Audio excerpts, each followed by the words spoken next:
নমস্কার, থ্রিল চার্জারে আপনাকে স্বাগত জানাই আরেকবার। আমরা টিম থ্রিল চার্জার আজকে আপনার জন্য নিয়ে এসেছি লেখিকা প্রেয়সী কুণ্ডুর কলমে গোয়েন্দা রুদ্রপ্রিয় গিরি সিরিজের কাহিনী শ্বেতকালীর রক্ত লালসা। আজকের গল্প পাঠে ও গল্পের সূত্রধার আমি অভিক। গোয়েন্দা রুদ্রপ্রিয় গিরির চরিত্রে দীপম ঘোষ, অন্যান্য ভূমিকায় সৌরভ সাহা, শ্রীরূপ, খুশি, দিব্যেন্দু দাস, তনু দত্ত, সুপ্রজা, প্রিয়নাথ মুখোপাধ্যায়, বর্ণালী। শব্দ সংযোজন দেবরাজ দে। আবহ নির্মাণ কৌশিক বসু। প্রচ্ছদ নির্মাণ শ্রাবণ্য ফ্রম স্ক্রিবলিং মাইন্ড। তাহলে চলুন শুরু করা যাক আমাদের আজকের কাহিনী। লেখিকা প্রেয়সী কুণ্ডুর কলমে গোয়েন্দা রুদ্রপ্রিয় গিরি সিরিজের কাহিনী শ্বেতকালীর রক্ত লালসা।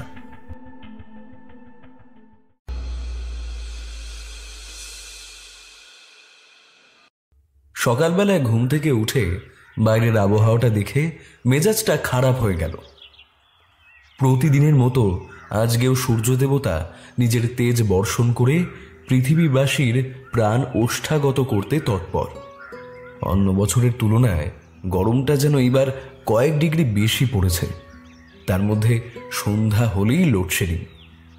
ঘর থেকে বেরোতেই দেখলাম রুদ্র নিজের আরাম কেদারায় বসে রয়েছে, ঠোঁটে একটা জ্বলন্ত সিগারেট আর হাতে আজকের খবরের কাগজ। আমাকে আসতে দেখে বলল, কে বেসিক, সারা রাত মশার কামড়ে ঘুমায়নি বুঝি? আমি বললাম, ধুর, নিত্যদিনের এই লোডশেডিং এর যন্ত্রণা নেওয়া যাচ্ছে না। সারা রাত হাত পাখা নাড়তে নাড়তে হাত ব্যথা হয়ে গেল। কিন্তু তুমি কি করে জানলে যে মশার কামড়ে আমার ঘুম হয়নি? রুদ্রপ্রিয় গম্ভীর গলায় বলল, এইটুকু বোঝে কি এমন কঠিন কাজ? নিজের হাত দুটো ভালো করে দেখলে বুঝতে পারবে মশার কামড়ে কেমন চাকা চাকা হয়ে ফুলে গেছে। এমন সময় বৌঠান 2 কাপ ধোয়া ওঠা চা টেবিলে রেখে বলল, তুমি ওর কথায় কিছু মনে করো না তো ঠাকুরপো। নাও চাটা খেয়ে নাও, নইলে কিন্তু আবার জুড়িয়ে যাবে। আমি বললাম, বৌঠান, আজকে জলখাবারে কি আছে? মুড়ি আর বাতাসা।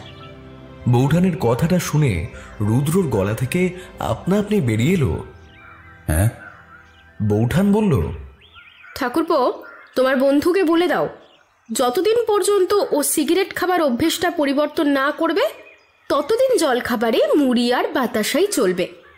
রুদ্রপ্রিয় নির্লিপ্তভাবে সিগারেটের অবশিষ্টাংশটা অ্যাশট্রেতে গুঁজে দিতে দিতে বলল, একদিকে ভালোই হলো, এখন যে মন্দা চলছে চোর ছেঁচড়ারা এমনিও চুরি ডাকাতি ছেড়ে দিয়েছে, নতুন কেসও হাতে নেই। তাই কদিন জলখাবারে মুড়ি বাতাসা হলে মন্দ হয় না, পকেটটা একটু রেহাই পায়। রুদ্রর কথা শুনে বৌঠান রাগে ফুঁসতে ফুঁসতে উঠে রান্নাঘরের দিকে চলে গেল। এই হয়েছে আমার জ্বালা। দুজনের কেউ কাউকে ছেড়ে এক মুহূর্ত চলতে পারে না, অথচ প্রতি মুহূর্তে একে অপরের সঙ্গে বাক যুদ্ধ লেগেই থাকে। চায়ের কাপে সবে চুমুক দিতে যাব এমন সময় টেলিফোনটা বেজে উঠল। রুদ্রপ্রিয় রিসিভ করে বলল, হ্যালো, রুদ্রপ্রিয় গিরি স্পিকিং। নমস্কার, বলছিলাম বৃশ্চিক চট্টোপাধ্যায় আছেন? আছেন। আপনি কে? আমি কল্লোল দস্তিদার। আসলে একটু জরুরি দরকার ছিল আপনার সঙ্গে। আপনি কি বাড়িতেই আছেন এখন? আপনি কি এখন আসতে চাইছেন? হ্যাঁ, ঠিকই ধরেছেন। ঠিক আছে, আসুন। আমি উত্তেজিত হয়ে বললাম, কে ফোন করেছিল? রুদ্র বলল, কল্লোল দস্তিদার নামের একজন ফোন করেছিল। প্রথমে তোমার খোঁজ করছিলেন, তারপর বললেন আমার সঙ্গে নাকি খুব জরুরি দরকার রয়েছে। আমি বললাম, কল্লোল দস্তিদার মানে লেখক কল্লোল দস্তিদার? তোমার পরিচিত নাকি? যে প্রকাশনী থেকে আমার বই ছাপে সেখানে ওনারও 2-1টা কবিতার বই ছাপা হয়েছিল, তো সেই সূত্রে আলাপ। কিছুক্ষণের মধ্যেই একটা সাদা রঙের গাড়ি আমাদের বাড়ির সামনে এসে দাঁড়ালো। গাড়ি থেকে নামলেন একজন রিজু চেহারার ব্যক্তি, পরনে সাদা রঙের পায়জামা এবং পাঞ্জাবি, হাতে একটা দামি রিস্ট ওয়াচ, উস্কো খুস্কো চুল, গালে 2 দিনের না কাটা দাড়ি এবং চোখ মুখ দেখে বোঝা যাচ্ছে খুব দুশ্চিন্তার মধ্যে দিনাতিপাত করছেন। রুদ্র ওনাকে আসতে দেখে বলল, আসুন আসুন দস্তিদার বাবু, বসুন। কল্লোল দস্তিদার রুদ্রর আরামকে দাঁড়ার উল্টো পাশে থাকা চেয়ারটায় বসে পড়লেন। আমি বললাম, আপনি কি কোনো সমস্যা আছেন? তবে আমার বন্ধু রুদ্রকে নির্দ্বিধায় বলতে পারেন। কল্লোলবাবু বললেন, আমাদের বাড়িতে সদ্য আসলে একটা দুর্ঘটনা ঘটে গেছে। আমি পুলিশের সাহায্য নিতে চাইছি না, তাই আপনার কাছেই এলাম। রুদ্রপ্রিয় গম্ভীর গলায় বলল, বলুন, কি সমস্যা আপনার? কল্লোলবাবু বললেন, দুদিন আগে আমার পিতৃবিয়োগ ঘটেছে। বাড়ির সকলে এটাকে দৈবাত বলে মনে করলেও আমি বিশ্বাস করি না, তাই আপনার কাছে ছুটে এসেছি। রুদ্র বলল, আপনি সমস্তটা একটু খুলে বলুন, এইভাবে বললে তো সমস্যা বোঝা মুশকিল না? কল্লোলবাবু বলতে শুরু করলেন, আমি লেখক মানুষ, প্রায় সারা বছরই এদিক ওদিক ঘুরে বেড়াই, কখনো পাহাড় কখনো সমুদ্র। সাংসারিক জীবনের তুলনায় বন্ধনমুক্ত এক টুকরোর প্রকৃতি আমাকে অনেক বেশি আকর্ষিত করে, আর সেজন্যেই আমি এখনো পর্যন্ত অকৃতদার। আসল কথাটা এইবার বলি। আসলে দিন দুয়েক আগে বাড়ি থেকে আমাকে খবর পাঠানো হয় যে আমার বাবার নাকি মৃত্যু ঘটেছে। আমি যেন যত দ্রুত সম্ভব বাড়িতে ফিরে আসি। আমি খবরটা শোনার পর দ্রুত বাড়িতে ফিরে আসি। ফিরে এসে জানতে পারি সকালবেলা বাবাকে বাড়ির ঠাকুর দালান থেকে মৃত অবস্থায় উদ্ধার করা হয়েছে। বাবার মুন্ডহীন দেহটা উঠোনে পড়েছিল, আর কাটা মাথাটা ছিল মন্দিরে আমাদের কুলদেবীর পায়ের কাছে। আমার বাড়ির সকলের বিশ্বাস যে কোনো কারণে দেবী হয়তো রুষ্ট হয়েছেন, সেজন্যই এরকম দুর্ঘটনার মুখোমুখি হতে হয়েছে আমাদের। আমরা কথা বলতে বলতে খেয়াল করিনি বৌঠান কখন সকলের জন্য শরবত বানিয়ে এনেছে। কল্লোলবাবু থামতেই সে বলল, নিন, এইবার সকলে একটু গলাটা ভিজিয়ে নিন তো, তারপর আবার কথাবার্তা হবে ক্ষণ। আমি সকলের জন্য আম পোড়া শরবত বানিয়ে এনেছি। কল্লোলবাবু করজোরে বললেন, ক্ষমা করবেন, আমার অসুখকাল চলছে, আমার পক্ষে কিছু খাওয়া এখন সম্ভব নয়। তারপর রুদ্রকে উদ্দেশ্য করে বললেন, রুদ্রবাবু, আপনি তাহলে আমার কেসটা নিচ্ছেন তো? ফিজ নিয়ে কোনো চিন্তা করবেন না, আপনি শুধু আমার বাবার খুনিকে ধরিয়ে দিতে সাহায্য করুন। রুদ্র বলল, কিন্তু আপনি এত নিশ্চিত হচ্ছেন কি করে যে এটা খুন? কল্লোলবাবু বললেন, আমি বরাবর নাস্তিক মানুষ। ঠাকুর দেবতা বিশ্বাস না করলেও আমি এইটুকু বিশ্বাস করি যে দেবতারা কখনো নিজের সন্তানদের ক্ষতি অন্তত চান না। আপনার নাম, ঠিকানা এবং টেলিফোন নাম্বারটা দিয়ে যাবেন। আমরা কাল সকালে আপনার বাড়িতে যাব, আর বাড়ির লোকেদের জানিয়ে রাখবেন আমাদের ব্যাপারে। বেশ, তবে আজ উঠি। কাল সকাল 10টায় আমি গাড়ি পাঠিয়ে দেবো আপনাদের জন্য। বৃশ্চিক বৃশ্চিক, শিগগির ওঠো, সর্বনাশ হয়ে গেছে। এখন একবার কল্লোলবাবুর বাড়িতে যেতে হবে। আমি ঘুম জড়ানো কণ্ঠে বললাম, কি হয়েছে? কল্লোলবাবুর দাদা খুন হয়েছেন। আমি ঘটনার আকস্মিকতায় পাশের টেবিলে রাখা জলের গ্লাস থেকে ঢক ঢক করে জলটুকু খেয়ে উঠে পড়লাম বিছানা থেকে। মাত্র আধ ঘন্টার মধ্যে দুজনে তৈরি হয়ে বেরিয়ে পড়লাম। রাস্তায় উঠে একটা ট্যাক্সি ধরে হাজরা রোড হয়ে সোজা ভবানীপুরে দস্তিদার ভবনে পৌঁছে গেলাম মিনিট 20 মধ্যে। বাড়িতে প্রবেশ করতে গেলেই প্রথমে দারোয়ান বাধা দিয়ে বলল, ভেতরে যাবেন না, বদ্ধবাবুর কড়া নির্দেশ আছে, আপনারা অন্যদিন আসবেন। কল্লোলবাবু আমাদের দেখতে পেয়ে দারোয়ানের উদ্দেশ্যে বললেন, ওনাদের আমি ডেকে পাঠিয়েছি, ভেতরে আসতে দাও। কল্লোলবাবু উঠোনে অস্থিরভাবে পায়চারি করছিলেন, আর বাকি সকলে মৃতদেহ ঘিরে দাঁড়িয়ে রয়েছে। সকলের চেহারায় ভয়ের ছাপ স্পষ্ট। আমরা দুজন এগিয়ে গেলাম মৃতদেহ দেখার জন্য। ঘটনার বিভৎসতায় ক্ষণিকের জন্য হৃদস্পন্দন যেন থেমে গিয়েছিল। বাড়ির মাঝখানে ঠাকুর দালান, তার পাশেই মন্দির। ঠাকুর দালানে রাখা বলিকাঠে পড়ে রয়েছে একজনের মুন্ডহীন দেহ। সারা উঠোন রক্তে ভেসে গিয়েছে। একটা সাদা থান পরা মহিলা উঠোনে হাত পা ছড়িয়ে বিলাপ করছে।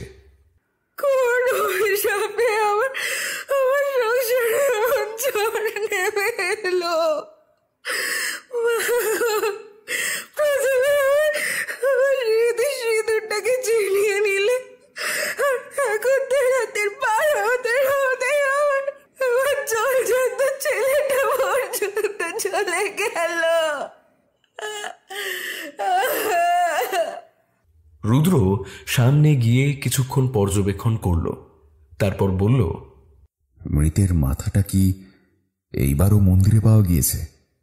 হ্যাঁ, দেখবেন, চলুন। রুদ্র গম্ভীর গলায় বলল, পুলিশে খবর দিয়েছেন? পুলিশের নাম শুনে একজন এগিয়ে এসে বললেন, দেখুন, এইটা আমাদের বাড়ির ব্যাপার, তাই কাকে ডাকবো কি ডাকবো না সেগুলো নিতান্তই আমাদের নিজস্ব ব্যাপার। রুদ্র ব্যক্তিটিকে সম্পূর্ণ অগ্রাহ্য করে বলল, কল্লোলবাবু, আপনাদের বাড়িতে ঘটে যাওয়া ঘটনাগুলোর যদি নিষ্পত্তি করতে চান তাহলে এক্ষুনি থানায় খবর দিন আর মৃতদেহটা ময়না তদন্তের জন্য পাঠান। ব্যক্তিটি এবার গর্জে উঠে বললেন, আমাদের বাড়িতে পুলিশ আসুক এইটা বাবার পছন্দ ছিল না, তাই আমাদের বাড়িতে পুলিশ আসবে না, এই কথাই আমার শেষ কথা। কল্লোলবাবু বললেন, বর্দা, এটা নিজেদের মধ্যে তর্কাতর্কি করার সময় নয়। আমাদের এই ঘটনার মূলে পৌঁছাতে হলে রুদ্রপ্রিয়বাবুর সাহায্য লাগবে, তাই উনি যেটা বলছেন সেটা শুনে চলাই বরং ভালো হবে। আপনাদের কষ্ট করতে হবে না, আমি মানিকবাবুকে খবর দিয়ে দিয়েছি, উনি লোকজন নিয়ে পৌঁছে যাবেন আধ ঘন্টার মধ্যেই। ততক্ষণ কেউ মৃতদেহটা স্পর্শ করবেন না। কিছুক্ষণের মধ্যেই মানিকবাবুর আগমন ধ্বনি শোনা গেল পুলিশ জিপের মাধ্যমে। তিনি কিছুক্ষণের মধ্যেই লোকজন নিয়ে চলে এলেন। মৃতদেহটা পোস্টমর্টেমের জন্য পাঠিয়ে রুদ্র কল্লোলবাবুকে ডেকে বলল, আপনার বাড়ির লোকেদের এই মুহূর্তে যে অবস্থা, তাতে এখন জিজ্ঞাসাবাদ করে কোনো লাভ হবে না, আমরা কালকে আসব। আমরা বাড়িতে ঢুকতেই বৌঠানের রক্তচক্ষুর সম্মুখীন হতে হলো। সকালবেলা যে এত খাটাখাটনি করে জলখাবারটা বানালাম সেগুলো না খেয়ে বেরিয়ে গেলে, আর এই তোমাদের ফেরার সময় হলো। রুদ্র হাতের ঘড়িটা খুলে টেবিলে রাখতে রাখতে বলল, একটা মানুষ খুন হয়ে গেল আর আমরা নিশ্চিন্তে বাড়ি বসে জলখাবার খাবো? একটা বীভৎস খুন হয়ে গেছে, বলি দিতে যেমন একজন জল্লাদ প্রয়োজন, এক্ষেত্রেও ঠিক তেমনই কিছু হয়েছে। আমাদের এখন সেই জল্লাদকে খুঁজে বার করতে হবে। আচ্ছা, সে হবে ক্ষণ। এখন তোমাদের আলোচনাটা থামিয়ে চটপট স্নানটা সেরে নাও দেখি, এরপর তো পেটে পিত্তে পড়বে।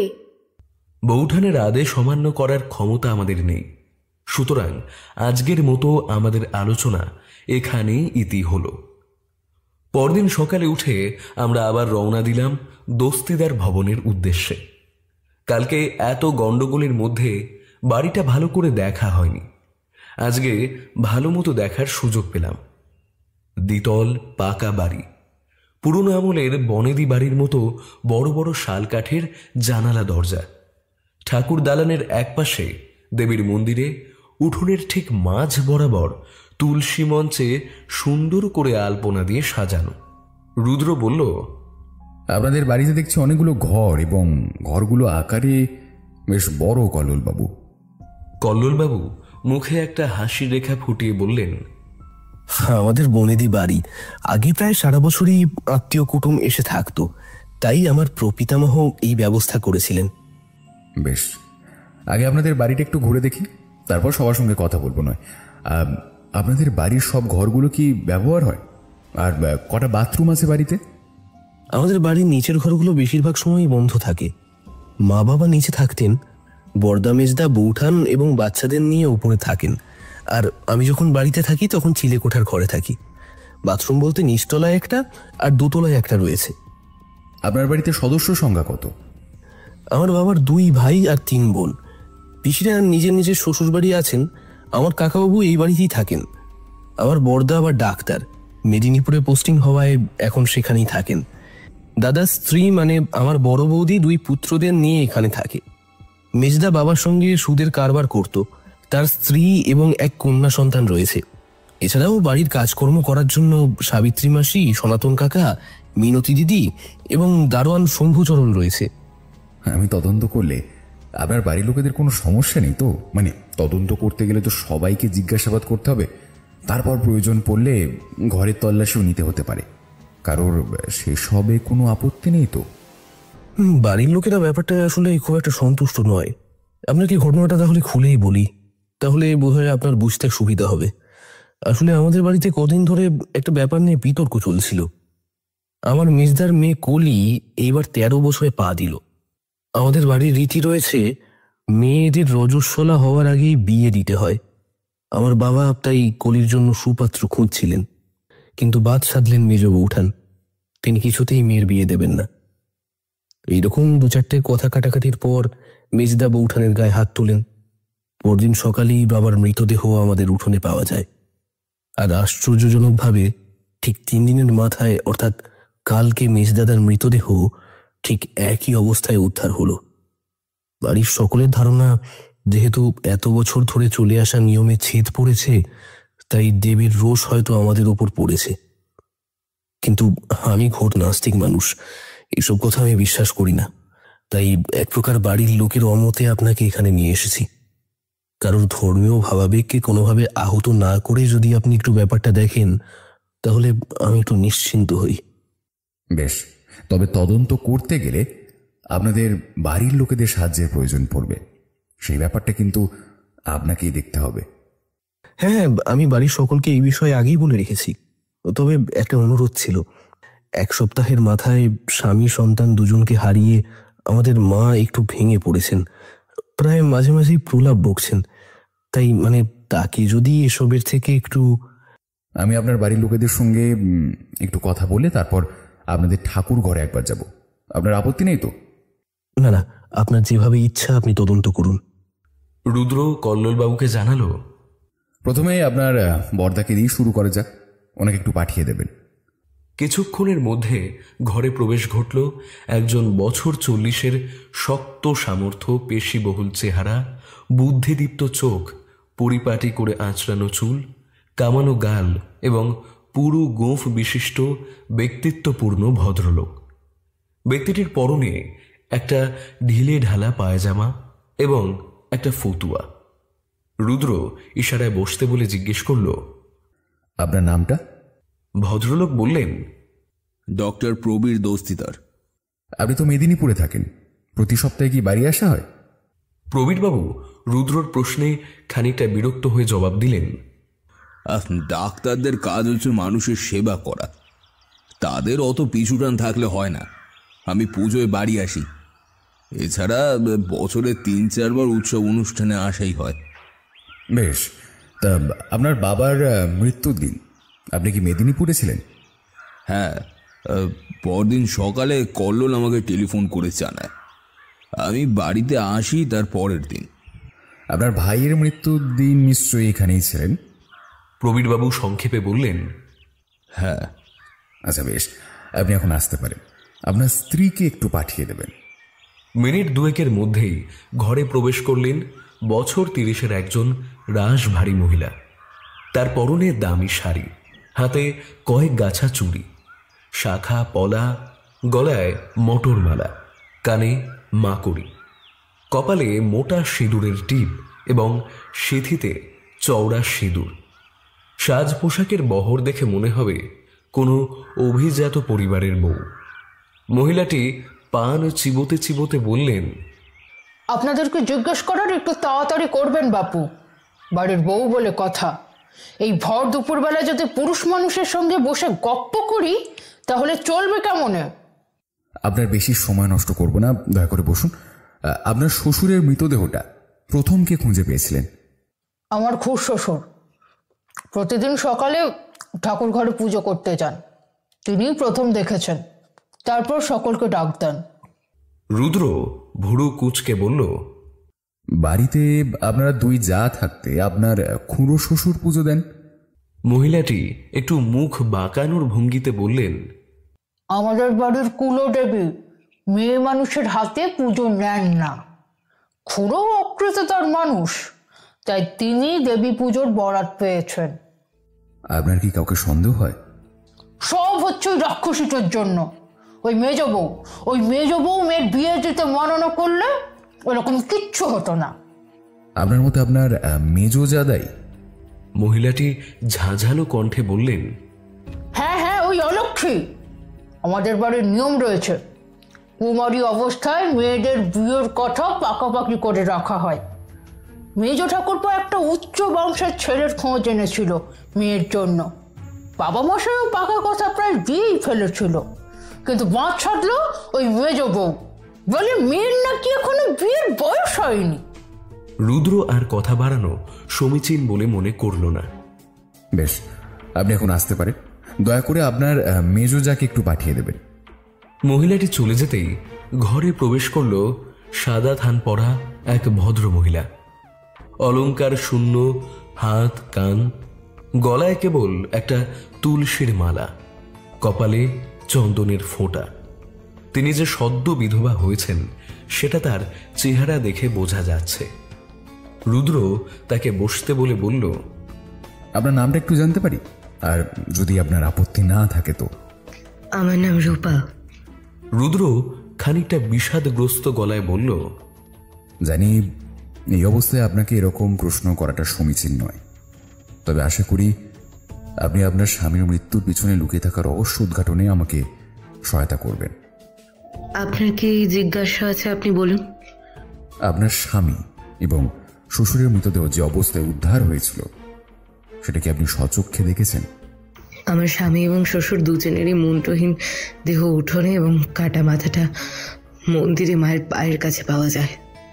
আচ্ছা রূপা দেবী, আপনার সঙ্গে আপনার বড় জায়ের সম্পর্ক কেমন? ভদ্রমহিলা কাঁদো কাঁদো গলায় বললেন,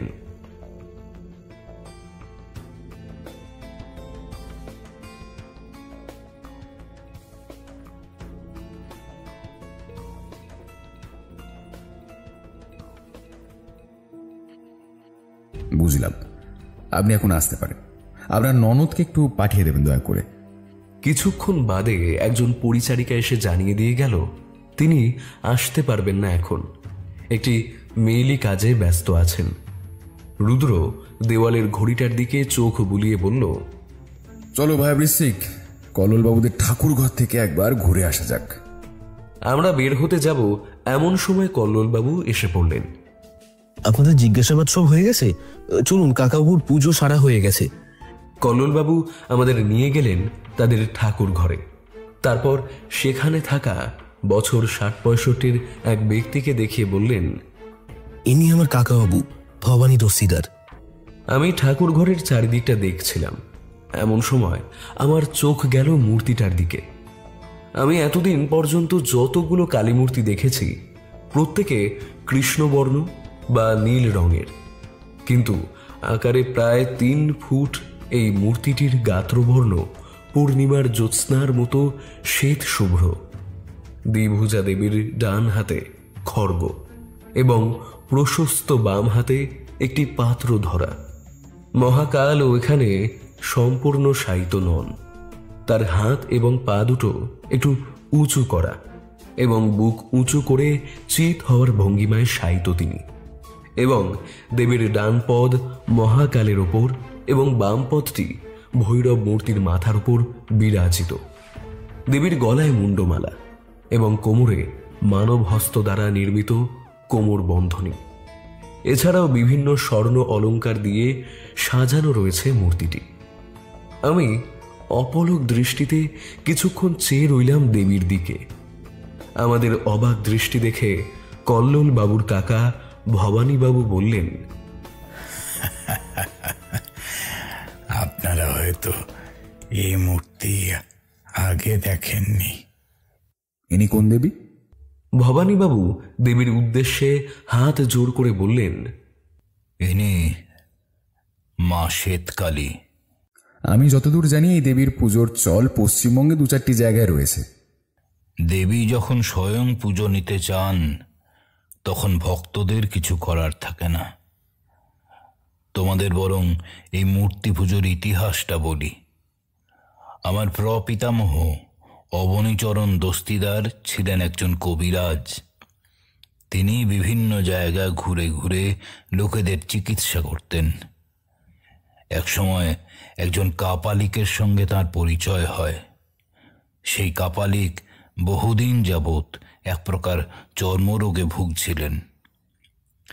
আমার প্রপিতামহের ওষুধে তিনি সুস্থ হন এবং আশীর্স্বরূপ তাকে একটা ছোট্ট মূর্তি দেন।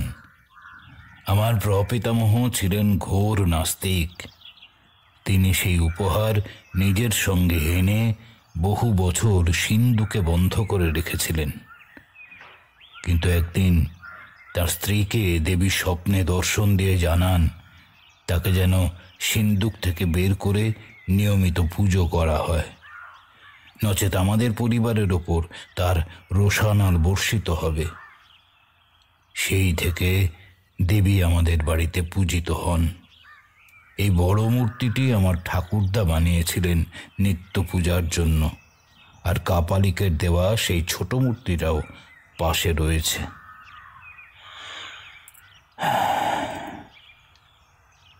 এবারের এতদিনের প্রচলিত নিয়মে বাধা পড়েছে, তাই দেবী আমাদের ওপর রুষ্ট হয়েছেন, আর এই জন্য আমাদের পরিবারের ওপর এত বড় বিপদ নেমে এসেছে। দাদা আর মেজ খোকার পর যে এইবার কার ওপর দেবীর প্রকোপ পড়বে সেটা বলা মুশকিল। দেবী যখন রক্তপিপাসু হয়ে ওঠেন তখন তিনি ধ্বংসলীলায় মত্ত হন। তাকে থামানোর ক্ষমতা স্বয়ং মহাকাল ছাড়া আর কারও নেই। রুদ্র দেবীর উদ্দেশ্যে করজোড়ে প্রণাম করে বলল, অনেক কিছু জানলাম, এখন তবে আসি, পরে প্রয়োজন পড়লে আবার আপনার কাছে আসব। ভবানীবাবু সম্মতিসূচক মাথা নাড়লেন। আমি আর রুদ্র মন্দির থেকে বেরোতেই থানা থেকে ফোন এলো। ফলে আমরা দুজনে কল্লোল বাবুর থেকে বিদায় নিয়ে থানায় গিয়ে হাজির হলাম। মানিকবাবু চেয়ারে হেলান দিয়ে বসেছিলেন। আমাদের ঢুকতে দেখে বললেন, আসুন আসুন রুদ্রপ্রিয় বাবু, এই কে আছিস, 3 কাপ চা পাঠিয়ে দিত। রুদ্র চেয়ার টেনে বসতে বসতে বলল, কি বুঝছেন মানিকবাবু? ময়নাতদন্তের রিপোর্ট কি বলছে? মানিকবাবু কপালে চিন্তার রেখা ফুটিয়ে রিপোর্টগুলো এগিয়ে দিতে দিতে বললেন, কল্লোল বাবুর দাদার মৃত্যু ধারালো বস্তু দিয়ে শিরশ্ছেদ করার ফলে হলেও পাকস্থলীতে ঘুমের ওষুধ পাওয়া গিয়েছে। রুদ্র ভুরু কুঁচকে বলল, শরীরে কোনো আঘাতের চিহ্ন নেই, আবার ঘুমের ওষুধ? তার মানে হয় তিনি নিত্য ঘুমের ওষুধ খেতেন, আর না হলে তাকে সেদিন রাতে ইচ্ছে করে ঘুমের ওষুধ খাওয়ানো হয়েছিল। ঘুমে আচ্ছন্ন থাকায় তিনি বাধা দিতে পারেননি। এখন জানতে হবে বাড়ির কার কি স্বার্থসিদ্ধি হতে পারে এই মৃত্যু দুটোর ফলে। আমি বললাম, কল্লোলবাবুর পিতার মৃত্যুতে লাভজনক হবে ছেলেরা। মেজ ছেলেকে বাদ দিলেও এক্ষেত্রে বাকি থাকছে দুজন, কল্লোলবাবু এবং তার দাদা প্রবীরবাবু। অত সহজ নয় বৃশ্চিক।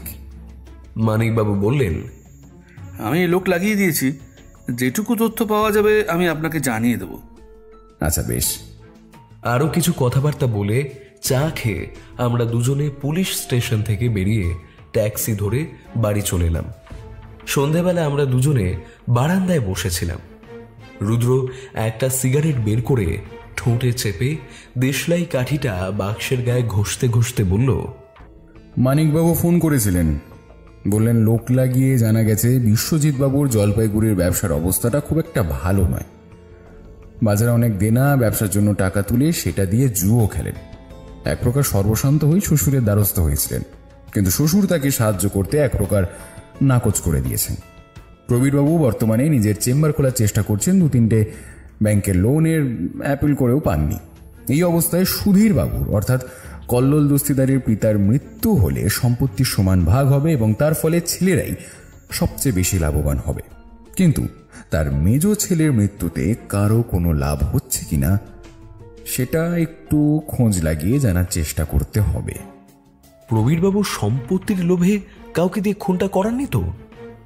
তোমার কথাটা যদি ঠিক হয় তবু একটা সন্দেহ থেকেই যাচ্ছে। প্রবীরবাবু সম্পত্তির লোভে বাবাকে খুন করলেও ভাইকে খুন করার দরকার পড়ল কেন তার? মেজ ছেলে যেহেতু বাড়ি এবং ব্যবসা দুটো দেখাশোনা করে, তার প্রাপ্য সম্পত্তির পরিমাণ বেশি, এমনটাও তো হতে পারে। না না না না, যুক্তিগুলো মিলছে না, কোথাও একটা ফাঁক থেকে যাচ্ছে। মাথাটাকে আরেকটু ভালো করে খাটাতে হবে। সবকিছু চোখের সামনেই আছে, অথচ আমরা কিচ্ছু খুঁজে পাচ্ছি না, বেশি কিচ্ছু খুঁজে পাচ্ছি না। এমন সময় হরিরাম গরম গরম চা নিয়ে এলো। পেছন পেছন বৌঠান মুড়ি আর তেলে ভাজা নিয়ে হাজির। মুড়ির বাটিটা রেখে বৌঠান বলল, তোমরা দেখছি শুধু পুরুষ মানুষদেরই সন্দেহের তালিকায় রেখেছ। রুদ্র হাতের জ্বলন্ত সিগারেটটা ফেলে দিয়ে বলল, পুরুষ মানুষদের বাদ দিলে বাকি থাকে মহিলারা এবং বাচ্চারা। যেভাবে মৃত্যুগুলো ঘটেছে তাতে মনে হয় না কোনো স্ত্রীর পক্ষে এই মৃত্যু বা এই হত্যা করা সম্ভব বলে। বৌঠান কৌতুক করে বলল, কালী, দুর্গা এরাও কিন্তু স্ত্রীলোক, কিন্তু যতবার জগৎ সংসারের ওপর কোনো বিপদ নেমে এসেছে ততবার কিন্তু এই দেবীরাই অসুর নিধনে অবতীর্ণ হয়েছেন। একটা গোটা সংসারকে পরিচালনা করার ক্ষমতা যে স্ত্রীলোকের আছে তার বাহুবলকে কি তুচ্ছ করা উচিত?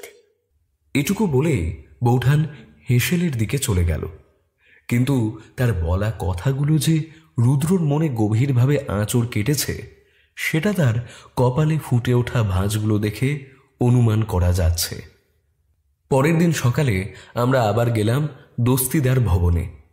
রুদ্র কল্লোলবাবুকে বলল, কাল সকলের সঙ্গে কথাবার্তা হয়েছে, আজকে সকলের ঘরগুলো আমি একটু দেখতে চাই, মানে তদন্তের স্বার্থে দেখতে চাই। কল্লোলবাবু, আমাকে কয়েকটা মিনিট সময় দিন, আমি একটু বর্দা এবং বাকি সকলের সঙ্গে কথা বলে আসি বলে দোতলায় উঠে গেলেন। মিনিট 10 মধ্যে কল্লোলবাবু ফিরে এসে বললেন, আপনারা আসুন আমার সঙ্গে।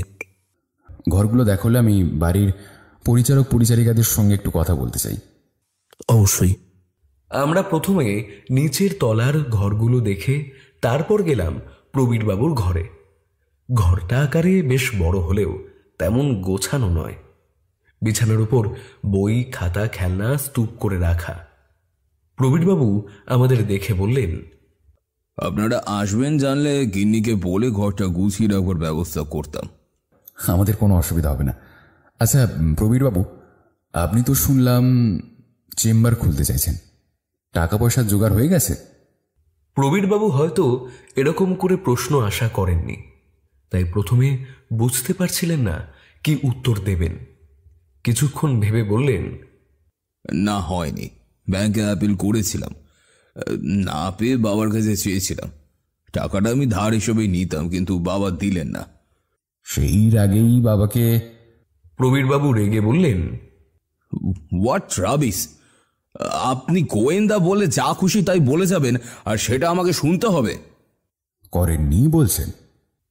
আমি ডাক্তার, আমার কাজ জীবন বাঁচানো। মানুষ মারতে আমি শিখিনি কোনোদিনও। আমরা সেই ঘরে একটু দেখা দেখি করে পরবর্তীতে গেলাম রূপা দেবীর ঘরে। রূপা দেবী ঘরে ছিলেন না সে সময়। আমরা ঘরে ঢুকতেই দেখতে পেলাম একটা ছোট্ট বাচ্চা মেয়ে মেঝের উপর বসে রয়েছে। রুদ্র এগিয়ে গিয়ে মেয়েটিকে জিজ্ঞেস করল, তোমার নাম কি? মেয়েটি কাঁদো কাঁদো গলায় বলল, আমার নাম কথা কলি। বাড়ির সকলে আমাকে কলি বলে ডাকে। তোমার কি মন খারাপ? বাড়ির সকলে মিলে মাকে অনেক কথা শোনায়, কিন্তু মা তো কোনো দোষ করেনি। তোমার মাকে কে কি বলেছে? জেঠিমা বলেছে মার জন্য নাকি বাবা আর ঠাকুরদা মারা গেছে, মা নাকি রাক্ষসী। আরো বলেছে আমাকে বিয়ে না দিলে এই বাড়ির লোকেদের নাকি আরো ক্ষতি হবে। তুমি কি বিয়ে করতে চাও নাকি লেখাপড়া করতে চাও? কলি চোখের জল মুছে বলল, আমি কখনো বিয়ে করব না, বড়েরা অনেক খারাপ হয়। বাবা সব সময় মায়ের গায়ে হাত তুলতো, ঠাকুরদাও না ঠাম্মিকে সব সময় কথা শোনাতো। রুদ্র কলির মাথায় হাত বুলিয়ে কল্লোলবাবুকে বলল, আপনার বোনের সঙ্গে কি একবার দেখা করা যায়? কল্লোলবাবু বললেন, নিশ্চয়ই। কল্লোলবাবু একজন পরিচারিকাকে ডেকে বললেন, চারুকে একটু উপরে পাঠিয়ে দাও তো, বলো আমি ডেকেছি। কিছুক্ষণ পরে উপরে উঠে এলো বছর 18 গৌরবর্ণ সুন্দরী এক তরুণী। নম্র কণ্ঠে বলল, দাদা, আমায় ডেকেছিলে? কল্লোলবাবু বললেন, রুদ্রবাবু তোর সঙ্গে কিছু কথা বলতে চান। চারুদেবী, আমি শুনেছি আপনার অনেক ছোট বয়সে বিয়ে হয়েছিল। এই বাড়ির রীতি এইটাই। আসলে এই বাড়ির লোকেরা মেয়েদের মানুষ বলে মনে করে না, তাদের কাছে মেয়ে মানেই বোঝা। আমার বাবা অল্প বয়সে আমাকে বিয়ে দিয়ে আমার জীবনটা নরক করতে চেয়েছিল। এবার কলি বিয়ে দিয়ে সকলে ওদের জীবনটাও নরক করে দেবে। আপনার কাছে একটাই অনুরোধ, আপনি এই রহস্যের সমাধান করতে না পারলে কলির বিয়েটা অন্তত আটকানোর ব্যবস্থা করুন। কলিদেবী শান্ত হন, আমি সর্বতোভাবে চেষ্টা করব যাতে এরকম কিচ্ছু না হয়। আপনি তো বাবার মৃত্যুর 1 সপ্তাহ আগেই এসেছিলেন বাপের বাড়িতে। আপনার বাবার মৃত্যুর আগের দিন বাড়িতে অশান্তি হয়েছিল? বাবার মেজদা দুজনে মিলে কলির বিয়ে ঠিক করে ফেলেছিল। মেজ বৌদি বলেছিল কলির বিয়ে এখন হবে না। এইটুকুর জন্যই মেজদা বৌদিকে অনেক মেরেছে। তার পরদিনই বাবার মৃত্যু হয়। আচ্ছা, আপনার মেজদা কি নিয়মিত ঘুমের ওষুধ খান? বেশ, আপনি এখন আসতে পারেন। চারু দেবী চলে যেতেই উপরে এলো বাড়ির পরিচারিকা মিনতি। রুদ্র আরও কয়েকটা কথা বলে মিনতিকে ছেড়ে দিল। তারপর এলো সাবিত্রী মাসি, এই বাড়ির সবচেয়ে পুরনো পরিচারিকা। পরনে ধবধবে সাদা থান, কপালে চন্দনের ফোঁটা। রুদ্র জিজ্ঞাসা করল, আপনি এই বাড়িতে কত বছর আছেন? আমার মা গিন্নি মায়ের বাপের বাড়িতে কাজ করতেন। আমি মাত্র 12 বছর বয়সে বিধবা হওয়ার পর গিন্নিমা আমাকে এই বাড়িতে নিয়ে আসেন। সেই থেকে আজ 50টা বছর এই বাড়িতেই রয়েছি এই গিন্নি মায়ের সঙ্গে। এবাড়ির কর্তা কি খুব কড়াধাতের মানুষ ছিলেন? কর্তাবাবু খুব রাগী ছিলেন। পান থেকে চুন খসলেই তিনি গিন্নি মায়ের ওপর রেগে আগুন হয়ে যেতেন। বৌমারা ওনার ভয়ে কাঠ হয়ে থাকতো। কর্তাবাবু মেয়েদের লেখাপড়া করা মোটে পছন্দ করতেন না। তাই তো চারু দিদিরে অল্প বয়সেই বিয়ে দিয়ে দিলেন। মেজ বৌমারে তো 2 চোখে দেখতে পারতেন না তিনি। বেশ, আপনি এখন আসতে পারেন। আমরা নিচে নামতে গিয়েই দেখা হলো কল্লোল বাবুর সঙ্গে। রুদ্র কল্লোল বাবুকে বলল, কল্লোল বাবু, আপনার বাবার কি কোনো উইল ছিল? সেটা আমার ঠিক জানা নেই, তবে আমাদের পারিবারিক উকিল রমেন ঘোষাল হয়তো বলতে পারবেন। আমরা কল্লোল বাবুর থেকে উকিলের বাড়ির ঠিকানা নিয়ে বাড়ি চলে এলাম। বাড়ি এসে দুপুরের খাওয়া শেষ করে একটু গড়িয়ে নিলাম। ঘুম থেকে উঠতেই বৌঠান এসে হাজির। ঠাকুরপো, তোমার বন্ধু কোথায় গেছে জানো গো? আমি হাই তুলতে তুলতে বললাম, রুদ্র বাইরে গেছে, সেটাই তো আমি জানতাম না। বলছি বৌঠান, একটু চা হবে? আনছি। আমি চা খেয়ে কিছু লেখার কাজ ছিল সেইগুলো শেষ করার জন্য বসলাম। কাজ শেষ করে ঘড়ির দিকে তাকিয়ে দেখলাম রাত প্রায় 9টা বাজতে চলল। কিন্তু আশ্চর্যের বিষয়, রুদ্র এখনো এলো না। একা বেরিয়েছে, আবার কোনো বিপদে পড়েনি তো? ভাবতে ভাবতেই দরজায় করাঘাতের শব্দ শুনতে পেলাম। পরক্ষণেই বৌঠানের গলা শুনতে পেলাম, বলি কটা বাজে সে খেয়াল আছে? এই তোমার ফেরার সময় হলো। আমি হাত মুখ ধুয়ে আসি, তুমি তাড়াতাড়ি কিছু খেতে দাও, খুব খিদে পেয়েছে। খেতে বসে আমি বললাম, বৌঠান, আজকে মাছের ঝোলটা যা বানিয়েছ, উফ, অসাধারণ। এই কেস কতদূর পৌঁছালো রুদ্র? সলভ করে ফেলেছ? বুঝলে বৃশ্চিক, মানতেই হবে কিন্তু তোমার বৌঠান জিনিয়াস। প্রতিমা কালকে আমার চোখ খুলে দিয়েছে, তাই তো সহজ হয়ে গেল আমার কাজটা। খুনি কে, তুমি সেটা জেনে গেছো? অত উতলা হওয়ার কিছু নেই প্রতিমা, আমি একটা ক্লু পেয়েছি মাত্র, বাকিটুকু আমাকে মেলাতে হবে। এখনো পর্যন্ত খুনির মোটিভটা আমার কাছে ক্লিয়ার নয়। ও তুমি ঠিক খুঁজে পেয়ে যাবে। সেটা তো আমাকে খুঁজে বের করতেই হবে। পরের দিন সকালে রুদ্র কল্লোল বাবুকে টেলিফোন করে জানালো, আজকে রাতটা আমরা দস্তিদার ভবনে থাকবো। আপনার দারোয়ান শম্ভুচরণ এবং সনাতন কাকাকে একটু বলে রাখবেন। আর আপনাকে একটা কাজ করতে হবে কল্লোল বাবু, সেটা আমি বরং আপনাকে সময় মতো জানিয়ে দেব। আমি আর রুদ্র বিকেল বেলায় দস্তিদার ভবনে পৌঁছে গেলাম। সনাতন কাকা আমাদের চুপি চুপি নিচের তলার একটা ঘরে ঢুকিয়ে দিয়ে রাতের খাবার ও জল দিয়ে চলে গেল। কল্লোলবাবু রুদ্রর কথা মতো রাতের বেলা খেতে বসে বললেন, মেজ উঠান, আমার মতে কলির বিয়েটা তুমি বরং দিয়েই দাও। বাবা আর মেজদার পর এইবার যে কখন কার কি হয়ে যায় সেটা তো বলা মুশকিল। কল্লোল বাবুর কথায় সম্মতি জানিয়ে বরদা বললেন, কল্লোল কথাটা ঠিকই বলেছে মেজ বৌমা। বাবার ঠিক করা পাত্রের সঙ্গে বিয়েটা দিয়ে দিলে বাবার শেষ ইচ্ছেটাও আর অপূর্ণ থাকবে না। রূপা দেবী অদূরে বসেছিলেন। ভাসুর এবং দেওরের কথা শুনে তিনি বললেন, কলির বিয়ে আমি এখন দেব না, কোনো মতেই না। আমার মেয়ে লেখাপড়া শিখে অনেক বড় মানুষ হবে। রাত প্রায় 1টা।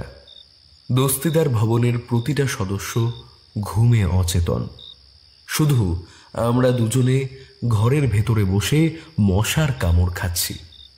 রুদ্র ঘন ঘন কবজি উল্টে ঘড়ি দেখছে।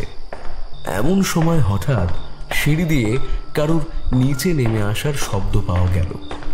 রুদ্র ফিসফিসিয়ে বলল, চিড়িয়া ফাঁদে ধরা দিয়েছে। বৃশ্চিক, তৈরি হও, এইবার আমাদের কাজ শুরু। রুদ্র দরজাটা আস্তে আস্তে করে ফাঁকা করে বাইরে উকি মারল। উঠোনে ঘুটঘুটে অন্ধকারের মধ্যে দেখা যাচ্ছে এক নারী মূর্তি দাঁড়িয়ে, হাতে তার খড়গ। আমি রুদ্রকে বললাম, মা কালী কি সত্যি মরতে নেমে এলেন নাকি? দেখতে থাকো। উঠোনে ঘটতে থাকা ঘটনার ভয়াবহতায় আমার কপালে বিন্দু বিন্দু ঘাম জমছে। শির দাঁড়াবে শীতল স্রোত নেমে যাচ্ছে। উঠোনে দাঁড়ানো নারী মূর্তি এই মুহূর্তে খড়গ তুলে কল্লোল বাবুকে মারতে উদ্যত হয়েছে। কল্লোল বাবু ক্ষমা চাওয়ার ভঙ্গিতে বলল, আমায় ক্ষমা করে দাও, আমার বড় ভুল হয়ে গেছে, আমায় ক্ষমা করে দাও। খড়গটা হাত থেকে ফেলে দিন। আমাদের গলা শুনে কল্লোল বাবু একটু স্বাভাবিক হলেন। গলার জোর ফিরিয়ে এনে বললেন, ওটা ফেলে দাও বৌঠান, তুমি বাবাকে আর দাদাকে খুন করলে কেন? রূপা দেবী আমাদের দেখে বিস্মিত হয়ে গেলেন। তার হাতের খড়গটা হাত থেকে খসে পড়ল।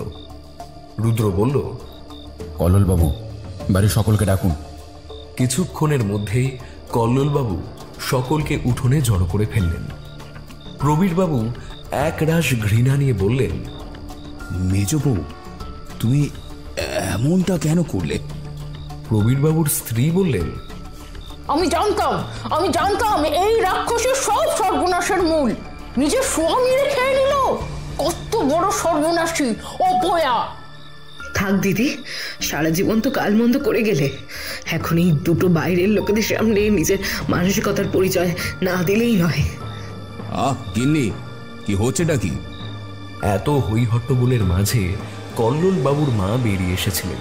তিনি বললেন, বৌমা, তোমার শ্বশুরকে তো খুন করলেন, কিন্তু নিজের স্মৃতি সিঁদুর নিজের স্বামীকে নিজের হাতে খুন করার আগে একবারও হাত কাঁপলো না তোমার?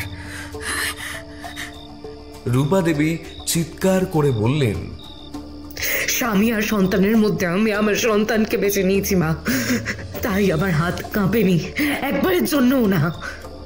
রুদ্র বলল, আচ্ছা এইবার বলুন তো রূপা দেবী, কেন করলেন এইসব?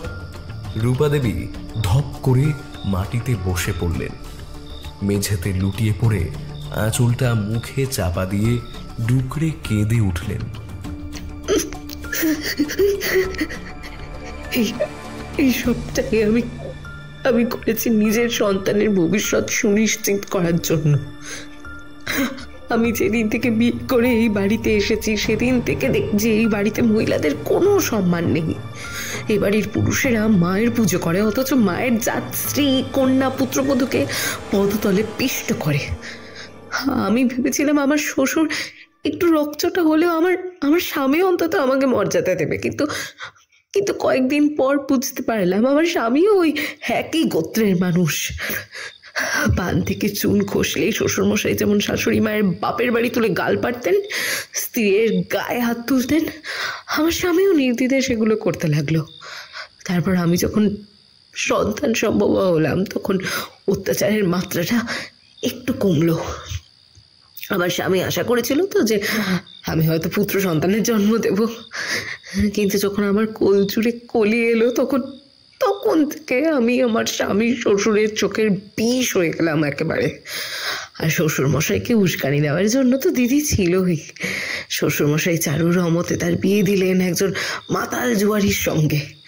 এখন আমার মেয়েটাকে বিয়ে দিয়ে তার জীবনটাও নষ্ট করতে উঠে পড়ে লেগেছিলেন। কিন্তু আমরা যে যন্ত্রণা ভোগ করেছি সেটা আমার মেয়েকে আমি ভোগ করতে দেব না। আমি কলিকে পড়াশোনা করাবো। কলি নিজের পায়ে দাঁড়াবে, মানুষের মতো মানুষ হবে। আমি ভেবেছিলাম কাল ভোরের আলো ফুটলেই কলিকে নিয়ে আমার বাপের বাড়ির দেশে চলে যাব। ঠাকুরপোকে আমি মারতাম না, শুধু ভয় দেখাতে চেয়েছিলাম। কিন্তু আপনি একা দুজন সমর্থ পুরুষ মানুষকে কিভাবে খুন করলেন একটু বলবেন? রূপা দেবী পৈশাচিক হাসি দিয়ে বললেন,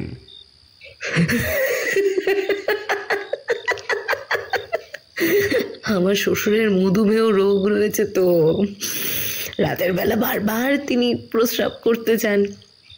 আমি সেই সুযোগটা কাজে লাগিয়েছিলাম যে তিনি বাথরুম থেকে বের হয়ে আমাকে খড়গ হাতে উঠোনে দাঁড়িয়ে থাকতে দেখে হার্ট ফেল করে মারা যান সেখানে। তারপর আমি তার দেহটাকে টেনে হাঁড়ি কাঠ অব্দি টেনে নিয়ে আসি। আর আমার স্বামীর তো রাতের বেলা ঘুমের ওষুধ খাবার অভ্যাস। আর সেদিন আমার স্বামী নিচের ঘরে ঘুমিয়েছিলেন। আমি রাতে সকলের অলক্ষ্যে ঘুমন্ত মানুষটাকে টানতে টানতে উঠোনতে নিয়ে আসি। আপনি আইনের দ্বারস্থ না হয়ে নিজের হাতে আইন তুলে নিলেন কেন? আপনাদের আইন নিয়ম কানুন এবং এই জেলের 4 দেওয়াল এইরকম নিকৃষ্ট জীবদের শাস্তি দেওয়ার জন্য যথেষ্ট নয়। তাই দোষীকে আমি নিজের হাতেই শাস্তি দিয়েছি, আর বেশ করেছি। কল্লোলবাবু বললেন, আচ্ছা রুদ্রপ্রিয় বাবু, আপনি কি করে বুঝলেন যে মেজ বৌঠান এসবের পেছনে রয়েছে? আমি প্রথমেই বাড়ির বাচ্চাদের এবং স্ত্রী লোকেদের নিজের সন্দেহের তালিকা থেকে বাদ দিয়েছিলাম, কারণ আমার মনে হয়েছিল এইভাবে একজন মানুষকে খুন করার জন্য যতটা শক্তি প্রয়োজন সেটা একজন মহিলা বা বাচ্চার পক্ষে সম্ভব নয়। কিন্তু এটাই ছিল আমার সবচেয়ে বড় ভুল। সে সময় আমার স্ত্রী আমাকে এমন একটা কথা বলে যাতে আমার চিন্তাধারা সম্পূর্ণ বদলে যায়। আমি সারা রাত ধরে সেই কথাটা নিয়েই ভেবেছিলাম। ঠিক তার পরের দিন মানিকবাবু আমায় জানান যে মৃতের জামার মধ্যে 2টো চুল পাওয়া গেছে, যেগুলো লম্বা, অর্থাৎ কোনো মহিলার। তারপর আমি আপনাদের বাড়ির প্রতিটা ঘরে তল্লাশি করার সময় সকলের অলক্ষ্যে আপনাদের চিরুনি থেকে কিছু চুল সংগ্রহ করেছিলাম। পরে সেগুলো ডিএনএ টেস্টের জন্য পাঠালে রূপা দেবীর ডিএনএর সঙ্গে মিল পাওয়া যায়। কিন্তু তখনও আমার কাছে রূপা দেবীর খুন করার মোটিভটা পরিষ্কার ছিল না। সেজন্য কল্লোলবাবুর সাহায্য নিয়ে এই ছোট্ট নাটকটা করতে হলো দোষীকে সকলের সামনে আনার জন্য। তবে স্বীকার করতে হবে, রূপা দেবী সত্যি এত পরিষ্কারভাবে খুনগুলো করেছে যে আমার কাছে তাকে সন্দেহ করার কোনো কারণ ছিল না। রূপা দেবী, আপনি কি একাই খুন দুটো করেছেন নাকি আর কেউ আপনাকে মদত জুগিয়েছিল? আমি একাই করেছি। ভেবে বলছেন তো কথাটা? রূপা দেবী কিছু বলতে যাবেন তার আগেই চারু দেবী বলে উঠলেন, আমি বলছি আপনাকে। রূপা দেবী আঁতকে উঠে বললেন, না চারু, তুমি কিচ্ছু বলবে না। আজকে যে আমাকে বলতেই হবে বৌঠান। রুদ্রপ্রিয় বাবু, মেজ বৌঠান শুধু বাবাকে ভয় দেখাতে চেয়েছিল, কিন্তু বাবা যখন হার্ট ফেল করে তখন দুর্ভাগ্যবশত আমি সেখানেই ছিলাম। আমি বৌঠানকে বলেছিলাম যে বাবার মৃত্যুটাকে এইরকম করে সাজালে কেউ আর কলির বিয়ের প্রসঙ্গ তুলতে সাহস পাবে না।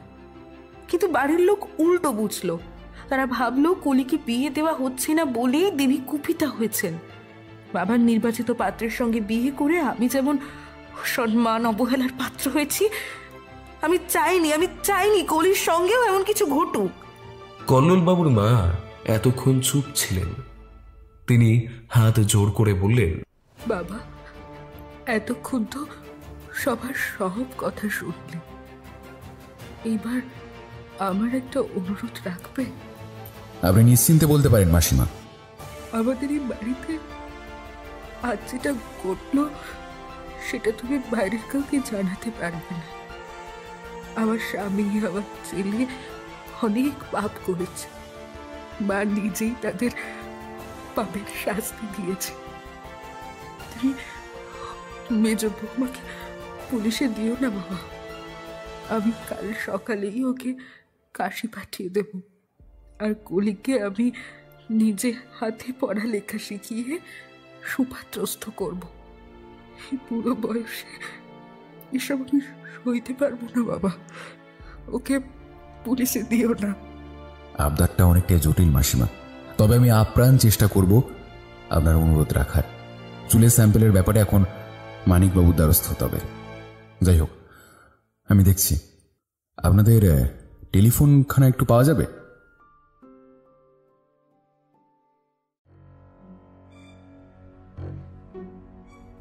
শুনছিলেন শ্বেতকালীর রক্ত লালসা। গল্পটি কেমন লাগলো অবশ্যই জানান আমাদের কমেন্ট বক্সে। ভালো লাগলে অবশ্যই লাইক, শেয়ার ও সাবস্ক্রাইব করতে ভুলবেন না। দেখা হচ্ছে আরেকটি নতুন গল্প নিয়ে আগামী সপ্তাহে। ততক্ষণ ভালো থাকুন, সুস্থ থাকুন এবং সাবধানে থাকুন। ধন্যবাদ।